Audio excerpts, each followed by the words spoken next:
Hrothgar bled crimson. Choked skies, scorched earth. Twisted metal skeletons littered the ground. Monuments to war. This was our battlefield. And I, Marcus, a veteran of 100 dying worlds, was losing.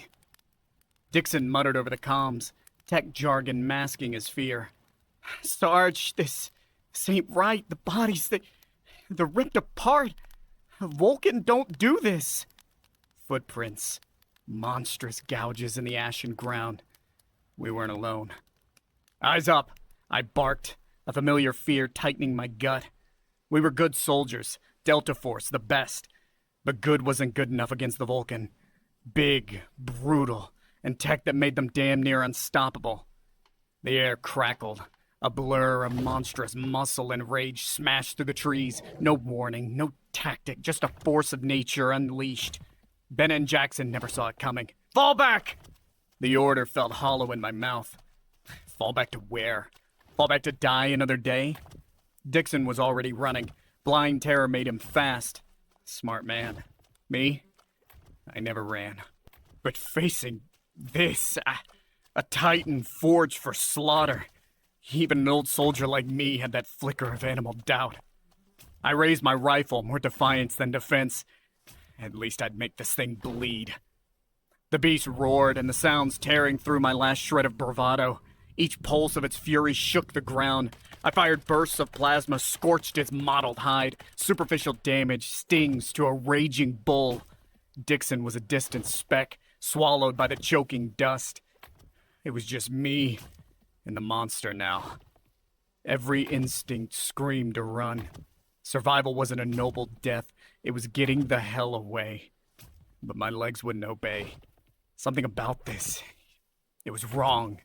Not just the size or the rage, but a cruel glint in its eye. A sliver of twisted intelligence. The beast charged. I dodged. More luck than skill. Claws ripped the ground where I'd stood seconds before. It learned fast. It adapted, just like its creators. A fallen tree lay ahead, a flimsy shield. I scrambled over to it as the beast crashed through the splintering, rotten wood. Up a treacherous slope, rocks tumbling beneath my boots. Pain spiked in my lungs, a hot iron in my chest. Fear turned the blood to acid. The incline was brutal, but panic was a stronger engine than exhaustion. I heard the beast gaining, its heavy footfalls a death nail. Ahead, a shadowed crevice offered hope, or a dead-end death trap. I didn't have time to think. A desperate scramble, I tumbled into the darkness, bruising myself against rough stone. Light vanished. I turned, panting, my pulse rifle trembling in my hands. Above the beast loomed a monstrous silhouette against the dim light. It hesitated. The cave held no tactical advantage for its bulk, but that cruel intelligence sparkled in its eyes again. This wasn't just hunting now, it was a game, and I was the cornered prey. The beast roared in frustration, echoing through the subterranean gloom. One clawed hand swatted at the cave entrance, sending rocks cascading down. Another test, probing my defenses. My breath echoed too loudly in the silence. The air was heavy, tinged with the scent of old blood and something fouler. My rifle felt useless against this creature, but a soldier didn't die unarmed. My hand tightened on my sidearm, a familiar weight reassuring in its deadliness. Then, a flicker in the far reaches of the cave, a strange, pulsing green glow. No time for questions, only survival. Aiming at the roof, I fired. Rocks cascaded, partially obscuring the entrance. The beast bellowed, enraged. I didn't wait to see the effect. Scrambling, desperate, I plunged into the darkness, the green glow my only guide. The passage was unnaturally narrow, rough stone cutting into my knees. I ignored the pain, ignored the growing sense of dread. Every frantic heartbeat was a victory against the inevitable. The tunnel twisted and then abruptly opened into a chamber. The source of the green glow was chillingly clear. Vats, filled with the unearthly liquid, pulsed with sickening energy. And within them, the Vulcan. Twisted, mutated, some barely formed, others monstrously oversized. My stomach churned, not from fear now, but from disgust. This wasn't a battlefield anymore, this was a monstrous laboratory. And the beast, it wasn't an aberration, it was the pinnacle of their twisted science. Then came the alarm, a harsh, piercing wail. Not meant for me. A warning to its creators. I was already cornered, but now they knew. In the corner of my eye, I saw a larger vat, and the hulking silhouette within, an unfinished monster. A door set into the far wall flickered with alien symbols. Survival, that primal instinct, kicked back in. I dashed past the vats, praying whatever was on the other side of that door was better than facing the beast again. Frantic fingers danced over the unfamiliar control panel of the mysterious door. Alien symbols mocked my ignorance, but desperation bred recklessness. I pounded the panel, risking electrocution, whatever it took to open the damn thing. The door hissed open, revealing a darkened passage beyond. Just as I lunged for the entrance, the beast burst into the lab, its guttural roar of frustration filling the chamber. It spotted me immediately. It learned fast. Way too fast. I sprinted, darkness enveloping me. The door slid shut with a groan, cutting off its enraged bellows, but its monstrous form was seared into my mind. I wouldn't hold it for long. The passage was dim, lit intermittently by flickering emergency lights that cast maddening shadows. My boots pounded the metal floor, breath ragged in my throat. Left, right. Time warped, each heartbeat a countdown. I had the passage sloped upwards, a hatch promising a way out, or another trap. My lungs burned, old injuries throbbed in protest. Fear, that constant companion, turned my sweat to ice. But I kept running. I always kept running. With a desperate lunge, I pushed through the hatch. Harsh light stung my eyes, forcing me to squint. Then the world tilted in a dizzying rush. I was perched on a ledge, halfway down an immense shaft. Catwalks crisscrossed, impossibly high above and impossibly deep below. An access shaft. The heart of this monstrous facility. The fall would kill me, or perhaps, maybe that was the kinder option. Behind me, metal shrieked. The beast had broken through the door, and below a monstrous yellow eye blinked open in the depths of the shaft. A second beast roused from its containment, and now I was just a mouse in the snake pit. Nowhere to run, nowhere to hide. Just me and my sidearm against impossible odds. Marcus, old soldier, facing his final stand. The catwalk loomed above, a precarious narrow path, but a path nonetheless. With a surge of defiant energy, I lowered myself to the slick metal. The drop below was a dizzying abyss, but staying meant death, and moving meant a chance. The second beast began its ascent, disturbing the fetid air with its roars. I had the catwalk split, promising 2 destinations, 2 unknown fates. No time to strategize, only react. Gut instinct sent me barreling to the right. Each jarring movement set a tremor down the ancient metal. Behind me, the catwalk groaned, protesting the strain of the beast's bulk. Claws scraped ominously, getting closer. Desperation made me faster. The tunnel I sprinted into was cramped, suffocating. The air hung thick with the scent of lubricant and decay, a testament to the Vulcan's disregard for maintenance. I couldn't afford to care, I just ran. Another split, tunnels branching in multiple directions, a deadly maze. No logic to my choice, only gut instinct. Left. I hurtled into the darkness, the sound of crumbling metal echoing in my wake as the catwalk behind me collapsed under the beast's weight. Time lost all meaning, just the relentless pounding of my heart, the desperate gasp for air, the constant looming threat of being cornered. Then a glimmer of light ahead. Not freedom, but an opening into a chamber bathed in sickly green. It held the same foul energy of the lab, but choice, that deceptive luxury, was no longer mine. My boots skid as I burst into the chamber. It thrummed with unseen machinery, and across from me a control console blinked enticingly. If I could disrupt something, anything, I might buy myself a few precious seconds. Suddenly, movement in the shadows. None of the beasts, but the swift precision of soldiers. Vulcan technicians, alerted to the chaos I was unleashing. I was trapped between the console and the new threat. A gun was no match for a beast, but the Vulcan technicians were a different story. The shots echoed deafeningly in the enclosed space, shattering the illusion of control. 2 technicians dropped, startled cries cut short. The others scattered, momentarily confused. Seizing the instant, I charged the console, ignoring the shouts and returning fire echoing behind me. A stray shot grazed my shoulder. A burst of pain, but it fueled my rage. I wasn't going to die cowering. My fingers hammered the console, guided more by fury than reason. Alarms blared, lights flickered and died. plunging the room into a chaos of strobe and shadow. The remaining technicians, their movements hindered by the failing systems, hesitated, and in war, hesitation meant death. I spun, firing again as a Vulcan lunged forward. It collapsed in a spray of black blood, fear etched on its reptilian face. Its comrades, realizing I was more dangerous than the malfunctioning machinery, aimed with their own weapons. Multiple pulses of energy lanced towards me. Time slowed. I dropped to the floor, rolling behind a heavy equipment crate. Shots scorched the metal where my head had been seconds earlier. I couldn't stay pinned. In the strobe-like flashes, I saw it, an access hatch set into the wall. That was my only escape. Pushing off the ground, I scrambled towards it, gunfire chewing the floor behind my dodging feet. A sharp pain spiked in my calf.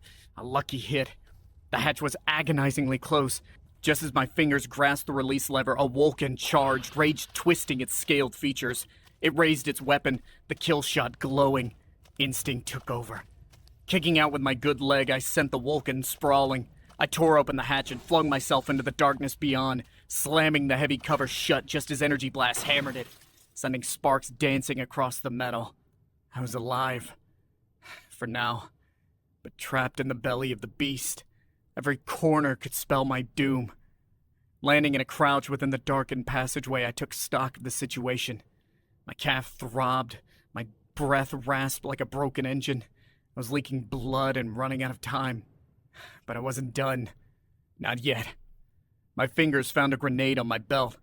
A last resort, now an unexpected tool of vengeance. Priming it, I waited. The heavy scrape of Vulcan feet told me they were coming. I wasn't cornered prey anymore, but a wounded wolf still capable of biting back. The hatch strained as they tried to pry it open. When the opening was wide enough, I lobbed the grenade through and slammed the hatch shut. An instant later, the muffled explosion shook the passage, followed by panicked screeches. I grinned, a feral, bloody smile. Taking the fight to them felt damn good, but it had only bought me a few moments. I had to keep moving, exploit the chaos I'd created. Deeper into the labyrinth I went, limping now, leaving a trail of blood. Each shadowed corner could hold an ambush. Each flickering light could herald the arrival of the beasts. But fear was receding, replaced by icy resolve. Ahead, a faint flicker of light promised a junction. There, maybe a hint to the facility's layout, a way to find the Vulcan's command center, their source of power, something to bring down around their heads. As I neared the junction, a noise stopped me cold.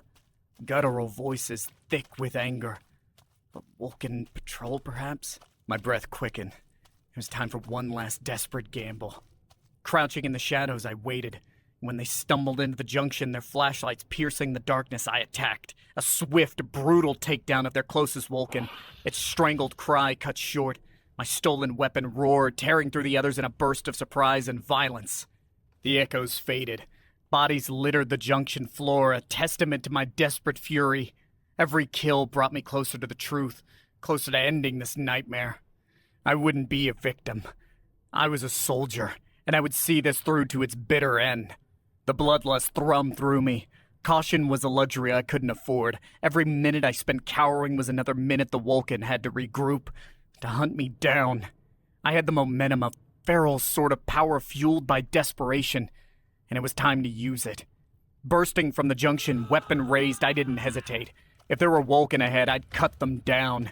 If there was a way to the command center, I'd carve my path through their defenses. Surrender wasn't in my vocabulary. Victory was the only way out.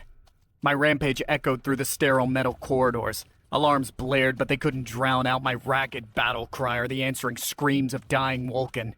Their surprise was my greatest weapon. They expected a cornered animal, not a vengeful fury. Through a battered door, I stormed a blinking command center. Vulcan officers scattered in panic, their rigid command structure crumbling in the face of my relentless charge. My shots found their marks. Consoles exploded in showers of sparks, sending vital systems haywire across the facility. Ahead lay a viewport overlooking a massive launch pad. A sleek ship thrummed with barely contained energy, their means of escape, or perhaps the source of their devastating power. A flicker of doubt and a sliver of hope warred within me.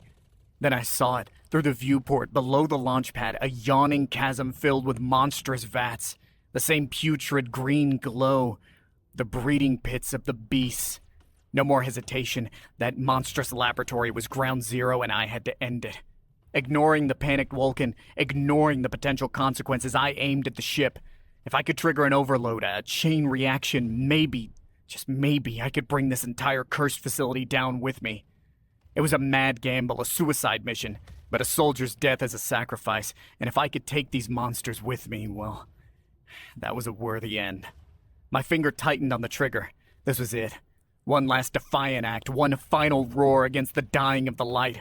For my fallen squad, for this ravaged world, and for the countless planets the Vulcan would terrorize if they escaped. The gun barked. The overloading ship shuddered, then let out a shriek of tortured metal. Consoles exploded around me, showering me with debris. The Vulcan command center disintegrated into chaos as they finally understood my intent. Not just to kill them, but to obliterate everything they had built. Then it began. Not an explosion, but an implosion. The launch pad warped inwards, the ground beneath it collapsing into the monstrous laboratory below. I stumbled backwards as the tremors intensified, the facility crumbling into itself, the vats of unnatural life shattering in a cascade of sickening brilliance. The world tilted. With one final defiant yell, I was swallowed by the collapsing structure, darkness descending like a shroud. But even as I braced for oblivion, a flicker of grim satisfaction ignited amidst the roaring destruction. I had taken their weapon, their power, their entire monstrous scheme, and turned it into their doom. Then came the light. Not a searing blast of detonation, but a cool, piercing beam cutting through the dust and rubble. When my vision cleared, I wasn't staring into the jaws of death, but at a rescue ship, its insignia flickering with an unfamiliar pattern. Not Vulcan, something else.